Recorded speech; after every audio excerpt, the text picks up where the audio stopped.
আল্লাহর পয়গম্বর মুসা আলাইহিস সালাম বলেন, আরে মাটি তুমি চারবার তাকে ধরো। আবার তাকে এমন ভাবে ধরলেন হাঁটু পর্যন্ত মাটি তাকে ঘিরে ফেলছে, হাঁটু পর্যন্ত ভিতরে চলে গেল।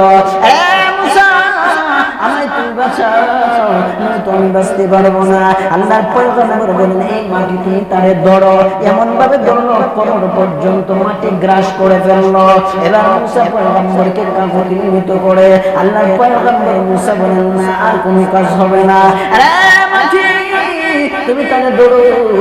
এমন ভাবে ধরলো গলা পর্যন্ত মাটির ভিতরে চলে গেল। এরে মুসা আমাকে তুমি বাঁচাও বাঁচাও বলে চিৎকার মারতেছে। আল্লাহর পয়গম্বর মুসা বলেন, মাটি তুমি তাকে ধরো। এমন ভাবে ধরলো মাথা পর্যন্ত মাটি নিচে চলে গেল।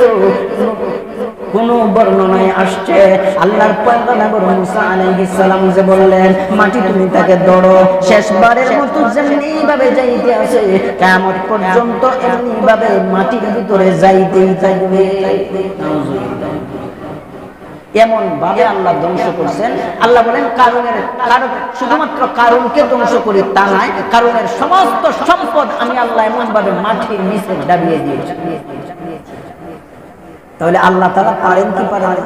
সম্পদ দেওয়ার মালিক আল্লাহ, নেওয়ার মালিক আল্লাহ, সবকিছু আল্লাহ পারেন।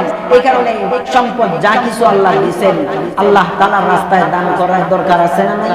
যদি মানুষ যাকাত না দেয়, আল্লাহর রাস্তায় দান না করে, তাহলে একের পর এক আল্লাহ আযাব কিন্তু নাযিল করবেন। এই কারণে আল্লাহর আযাব গজব থেকে বাঁচার দরকার আছে না নাই? নিজের সম্পদ থেকে হালাল করার দরকার আছে, নিজের সম্পদ হালাল ভাবে বৃদ্ধি হোক এটারও দরকার আছে। আল্লাহ বলেন না সব তুমি আমার রাস্তায় দিয়ে দাও, আল্লাহ বলেন কিছু তুমি রেখেও যাও, তোমার হালাল সম্পদ আল্লাহর রাস্তা দান করো, আবার সব দান করো, এই না কিছু রেখে যাও। আল্লাহ সব দেওয়ার জন্য বলেন না।